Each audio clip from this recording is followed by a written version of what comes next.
kind of lost the thread on that last video, so I'm gonna try to reboot and maybe just cut part of that last video.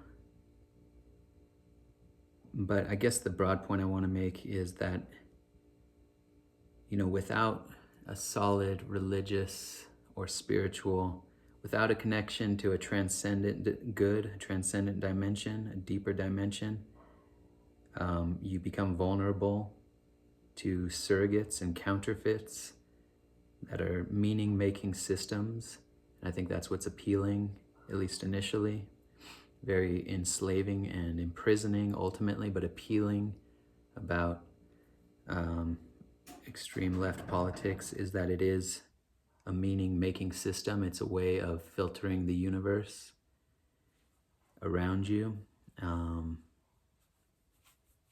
understanding, what is ultimately a very complicated life, and you can feel adrift and like, how do I anchor and orient? It shores up that the shakiness that you can feel psychologically without a deeper foundation. So I think that's also one thing that can be insulating and protective against being radicalized, is having a deep, ultimately having a connection to God, to the transcendent.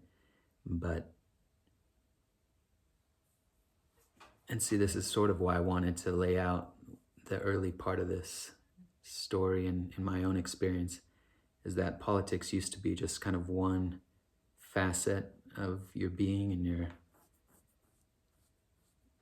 your personality. Wasn't like, it was just one facet.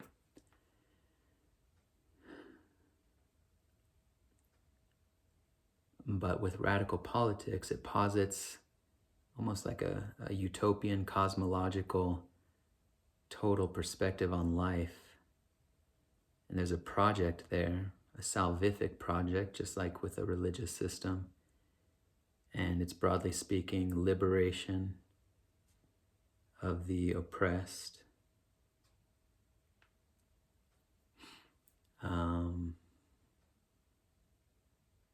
And the sort of ritual or the religious practice to get you there, the atonement, or the spiritual path, is activism. It's like radical action that takes the place of the liturgy and spiritual practice, really, activism.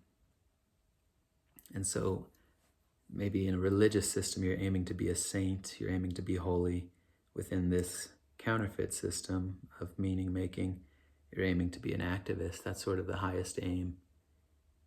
And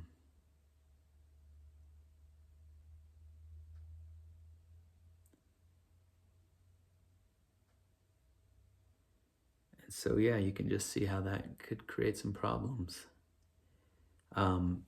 Within that idea of identity and how this becomes an all-consuming part of your identity, you are made to view yourself through these different identity categories, all these demographic markers of race, sex, gender,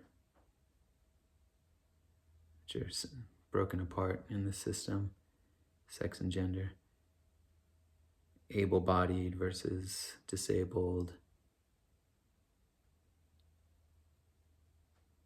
What else? Christian, I guess, versus non-Christian. There's just all these different ways to slice up the identity pie.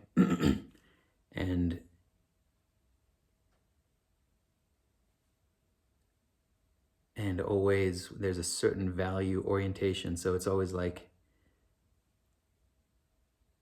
within those categories there, let's say if it's gender, there's always one group that is seen as the dominant group, historically dominant group, and that is the group that you would call privileged. And every other identity that's not that group is seen as marginalized, seen as oppressed. But within the value system, being below, being in the oppressed class, is not seen as a negative thing. It actually, in a perverse way, becomes there's a lot of social capital. It's something to be. You want to be either implicitly or explicitly. It's the idea is, yeah, there's capital there. There's a social capital there. It puts you on the right side of history, puts you in the team of the good guys. Because the whole framework is oriented around grievance. It looks at history, finds all the dark tendencies in history, and weaves this narrative of just a world that is so utterly drowning in oppression that that's really all.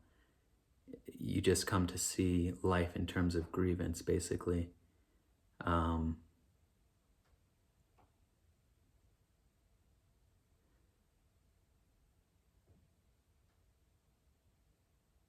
And so the salvific project, in these terms, is about atoning for the sin of one's privilege, in one sense.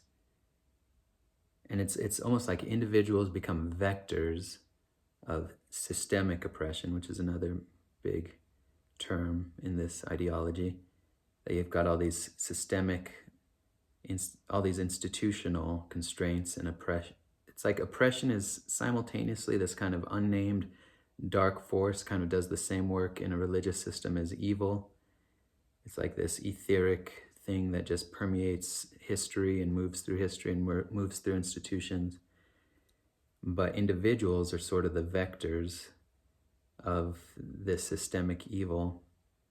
We carry the oppression and the oppressiveness inside of us.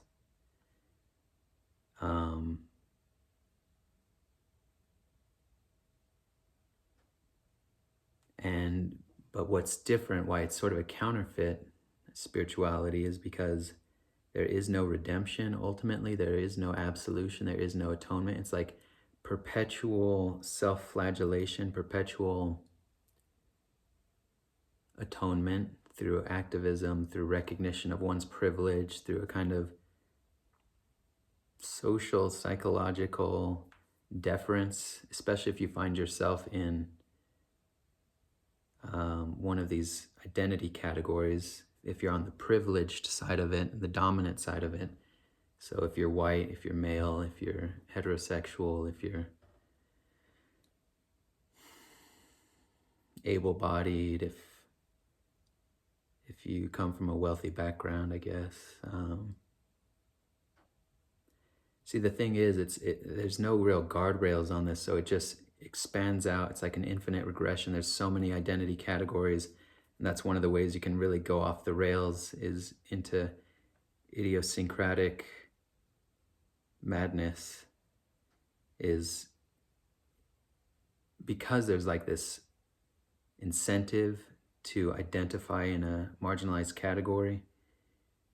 It seems just like a logical outcome that people would kind of find ways to almost like marginalize themselves, or just you invest so much of your energy in kind of creating these bespoke, again, idiosyncratic, neurotic identities, because there is no transcendent dimension, because who you are is basically this political widget, this like, that dimension of reality becomes the all-consuming identity, to the detriment and at the expense of any real dimensionality and deeper layers of who you are. It's almost like the self, very narrowly defined, and identity becomes the location of meaning and the location of redemption. It's not in actuality, but just within this framework. And so it's like there's so much energy just getting your politics just right, getting your friend group just right. You know, I think about myself and how it dictated the kinds of jobs I was pursuing, and your world just becomes smaller and smaller because you're in this purity spiral, and you yourself are just getting more and more like psychologically and inwardly contorted, trying to fit into this suit and this box, and it's never a perfect fit. So you're always in distress and inner dissonance. But there's so many like self-reinforcing mechanisms within the ideology that any kind of dissonance you feel is a personal shortcoming. It's because you're not committed enough. It's because you haven't overcome your privilege. It's because you haven't done the work. You haven't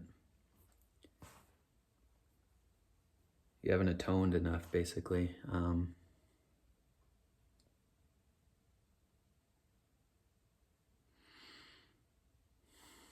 But that's the trap.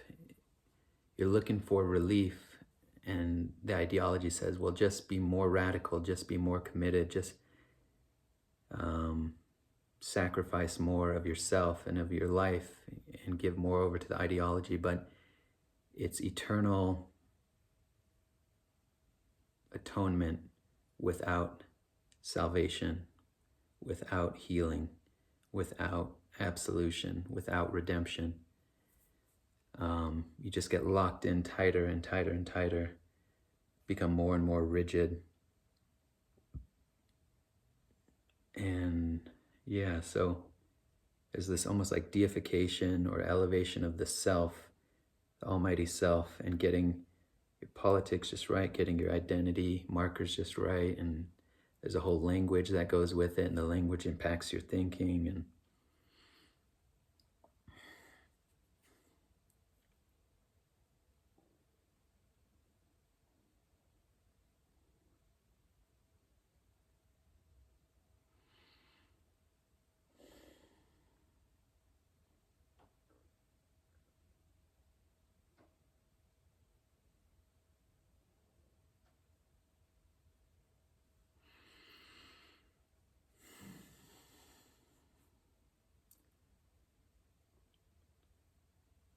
yeah, so it's a nightmare.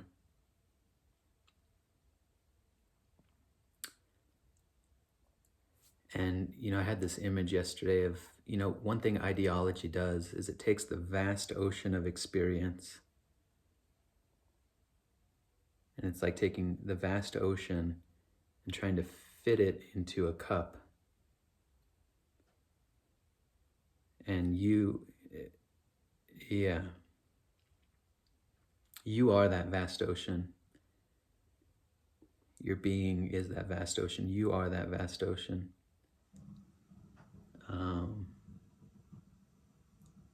But when you try to limit it and put these rigid parameters on it, the pressure builds and builds, and eventually you break, because you're not meant to be an ideological cog. You're not meant to. It's like the Sabbath was not made for, man was not made for, that's not a good, I'll just say it this way.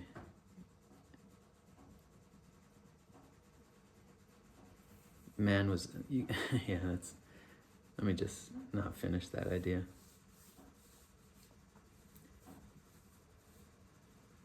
It's like it's not bad to have ideals and values. That's good. Those are good things to navigate through the world, but you hold them with a certain lightness and a certain levity and a certain understanding of a deeper order of life.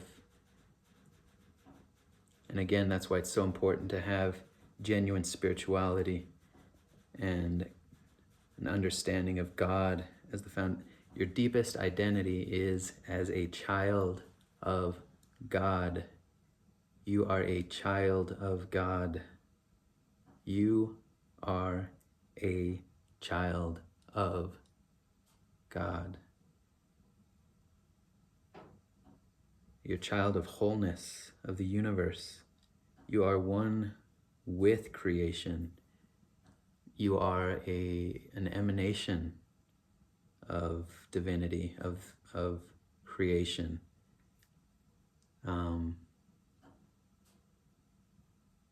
Not to say that you are the totality, not to say that you are God, but you are not separate from that. You are a child of God. You bear that holy divine imprint who you most fundamentally are is sacred and holy and divine, and holy as in Holy, and also Wholey,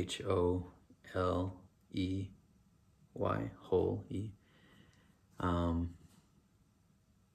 And yes, within that totality, coming up out of those deeper layers of your being,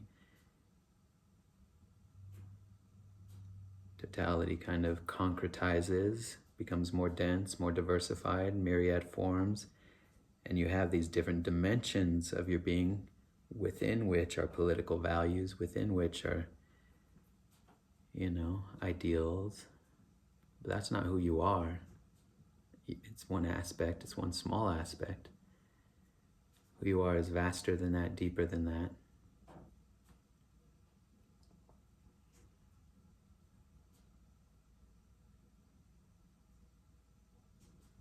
You're peace, you are peace. You are love itself, you are, undivided. But on this sort of superficial level, there's a lot of apparent division and distinction. Anyways, it's important to have an anchoring in that peace and in God's truth, in God's truth. Because otherwise you're lost and you're vulnerable to predators and to predatory ideologies, counterfeit spirituality,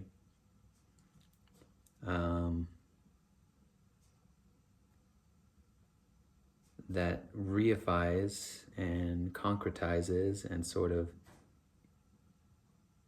defines the self in very narrow terms and cuts you off.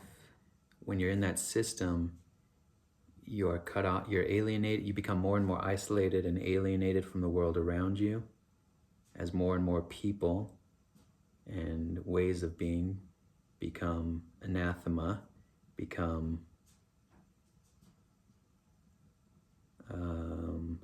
other, become problematic. That's a word that feels very tainted, but yeah, you problematize the world around you. I don't even like saying that word, but yes. Anyways, it's not that bad, but as more and more people become antagonistic to the kind of identity that you're holding, it's like you retreat more and more from the world. You become more and more in a defensive orientation, a defensive crouch towards a hostile world. And it's like a negative feedback cycle, so it just amplifies. Become more paranoid, more isolated. But it happens internally as well because you've cut yourself off from the depths, or even from the possibility of the depths. You've located your identity in this very narrow bandwidth of who you are. So it feels just awful. And you internalize that system, and so you become isolated. It's dehumanizing. You dehumanize externally and internally.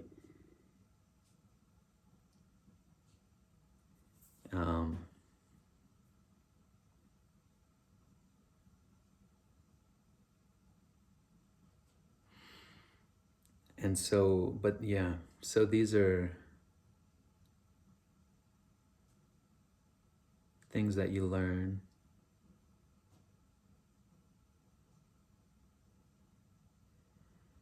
And hopefully what I tried to do is to show that there are underlying dynamics, underlying psychological, you could say, spiritual patterns that are within which something like radical left politics can take hold, but also within which, you look at like the continuum of Christianity, just to get concrete about it. You've got like more mainstream, what I would consider healthier, more balanced in certain aspects, iterations of faith. And then within that Christian context, you've got all these, it's a spectrum, right? So more and more from kind of more moderate mainstream to more and more radical versions. And you see that same process of it becoming more idiosyncratic, becoming a stronger boundary around in-group, out-group. It's kind of inward paranoia that starts to proliferate, and exclusivity and distortion and dysfunction, and can go off the rails, start getting into the territory of what we might consider to be a cult. Not occult, O-C-C-U-L-T, but a cult, what you might consider to be cult-like behavior.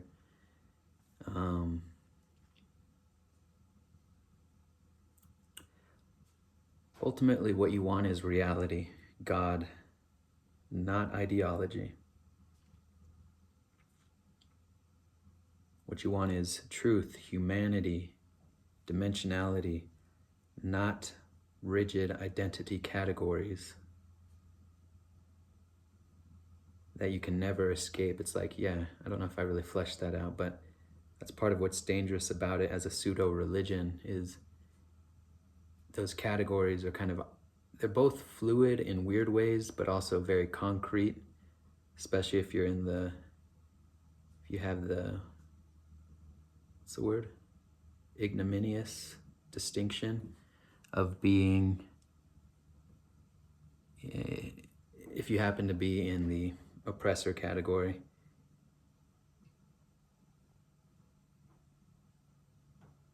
Anyways, I don't really need to get into all that again, but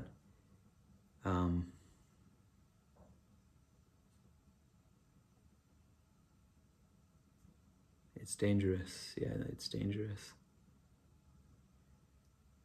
And you could say, you could say there's truths in there, there's certain values in there that kind of shade into, just like with, religious cults and sects, I often have the experience of looking at those, like through documentaries or whatever, and being like, there's a lot of truth here, and you can see how people of good intentions could get caught up in that.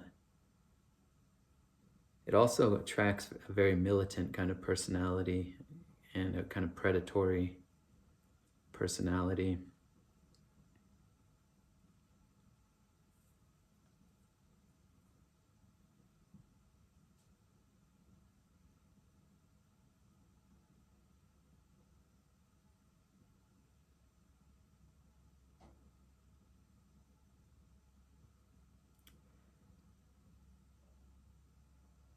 There's more I could say about that, but